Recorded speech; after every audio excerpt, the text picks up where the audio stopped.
அந்த பாரிஜாத புஷ்பத்தை ருக்மிணி அக்கா தலையில சூடினேள். எங்கிட்ட பிரியம் இருந்தா என் தலையில சூட மாட்டேடா அப்படின்னா அசடேன்னாரு பகவான். நான் ஒரு சாம்பிள் பாக்கெட் ஆட்டமாக தான் ருக்மிணி தலையில சூடினேன்னாராம் பகவான். சாம்பிள்னு கொடுப்பா, ஞாபகம் வச்சிருக்க பார்த்துருக்கேடா, ரயிலெல்லாம் வியாபாரம் பண்ணி சாப்பிடுங்கன்னு கையில் கொடுக்குறாரு. ஏன் அப்படின்னு கேட்டால் கொஞ்சம் சாப்பிட்டா உடனே 1/2 கிலோ 1 கிலோ வாங்குவோம் அல்லவா? அதை மாதிரியாக சாம்பிள் ஆட்டமாக தான் கொடுத்துருக்கேன். அதாவது பாரிஜாத புஷ்பத்தை தான் ருக்மிணிகிட்ட கொடுத்தேனே தவிர என்னோடவா பாரிஜாத மரத்தையே உனக்கு தரேன்னாராம் பகவான். என்னோட வந்தேன்னா பாரிஜாத மரத்தையே உனக்கு தருவேனம்மா, வா கிளம்பு அப்படின்னு சொல்லி தேர ஓட்ட சொல்லி நேர இந்த பிராக்ஜோதிஷபுரம் சேர்ந்தாள் பகவான். பார்த்தா அவங்க உள்ள போய் நேர பார்த்துட முடியாது. 6 விதமான செக்யூரிட்டி வச்சிருக்காங்க.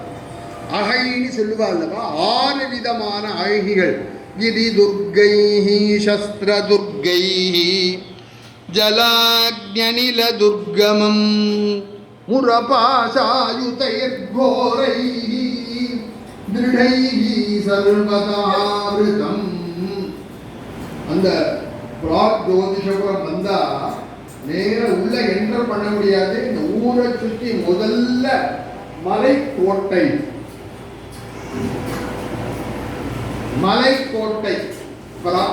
சொல்றதில்ல, அந்த மாதிரியாக மலைக்கோட்டை முதல்ல. அடுத்தபடி பார்த்தீங்கன்னா ஒரே AK-47 கத்தி சூலம் இந்த மாதிரியா உள்ள ஆயுத கோட்டை 2வது. 3வதா பார்த்தீங்கன்னா ஒரே பெரிய ஜலமயமான ஜலக்கோட்டை. அதையும் தாண்டி போனேன்னா ஒரே ஃபயர் நெருப்பு கோட்டை. அதை தாண்டி பார்த்தீங்கன்னா ஒரே எதிரியாக காற்று கோட்டை. இங்க போய் ஒருத்தன் நிற்க முடியாத ஆழ கலத்து விட அந்த மாதிரி அழிக்கக்கூடிய காற்று கோட்டை. அதுக்கப்புறம் போனேன்னா ஒரே கயறு, இந்த வலையாட்டமா பின்னி இருக்கு, அந்த மாதிரி கயறுகளான ஆன கோட்டைகள். இந்த மாதிரி 6 கோட்டை வச்சிருக்கு பகவான். நேரேது பார்க்கிறோம். ஆஞ்சநேய சுவாமி எப்படி லங்கையை பார்த்தாலும் சுந்தரகாண்டத்தை சொல்லுவாளோ முதல்ல, அந்த மாதிரியா பகவான் பார்த்துட்டு 6ஐயும் குழந்தைன்னு போறார் பகவான். கஜானே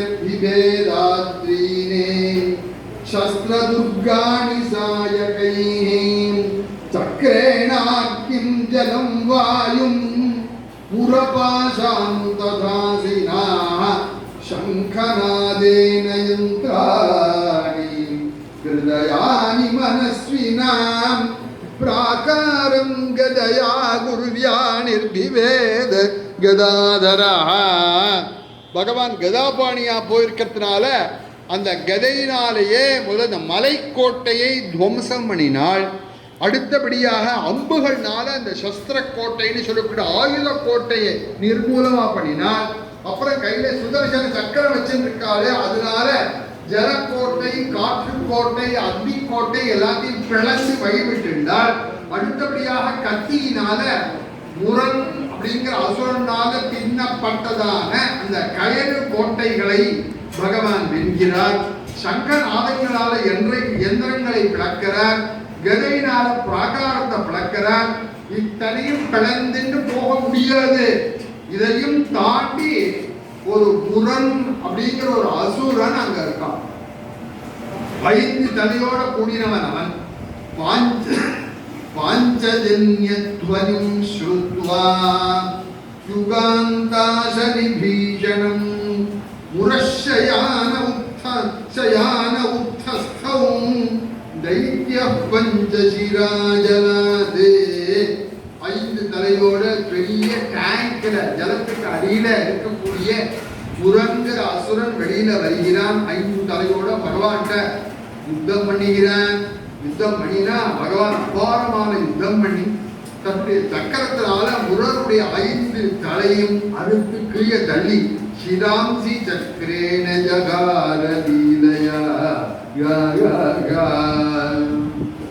பகவான் அந்த முரணை வதம் பண்ணி அங்கேருந்து பகவான் கிளம்புறார். அதனாலதான் பகவானுக்கு முரகரன கதர கோவிந்தா முகுந்த மாரவராம. பாகவதால முரஹர நகதர கோவிந்தா, முரஹரா முரஹரா முராரி இப்படிங்கிற பெயர்லாம் பகவானுக்கு அதனால ஏற்பட்டதான் இந்த முரங்கிற அசனை இந்த இடத்துல வதம் பண்ணதுனால. அப்புறம் தாம்பரன் அந்தரிக்ஷன் அப்படின்னா அவனுடைய 7 பிள்ளைகள், முரனுடைய பிள்ளைகள். அவனா சண்டைக்கு வந்தா அவள்லாம் நிகிரகம் பண்ணினால் அதையும் தாண்டி போனா நரகாசுரன் ஜொலிக்கிறான். பௌமாசுரன் அவன் பகவான் யுத்தத்துக்கு வந்திருக்கார் அப்படின்னு தெரிஞ்சோடனே தன்னுடைய பெருத்த சேனையோட படையோட பகவானோட யுத்தத்துக்கு வர ஃபைட்டு நடக்கிறது. நரகாசுரனுக்கும் பகவானுக்கும் ஃபைட்டு நடக்கிறது. அபாரமான யுத்தம். கருத்துமதா அந்நியமான பகவான் என்ன பண்ணா, சைன்யம் ரொம்ப பெருசா இருக்கு. பகவான் எப்படி வந்திருக்கார் அப்படின்னு சொன்னேன். சத்யபாமையோட வந்திருக்கார், கருடனோட வந்திருக்கார். எப்போதுமே கருடாழ்வார் என்ன பண்ணுவார், பெரிய திருவடி பகவானை சுமந்துட்டே தான் இருப்பார். கருடனுக்கு அபாரமான பராக்கிரமம். மகாபாரதம் பார்க்கணும், ஆதி பருவால இருக்கு.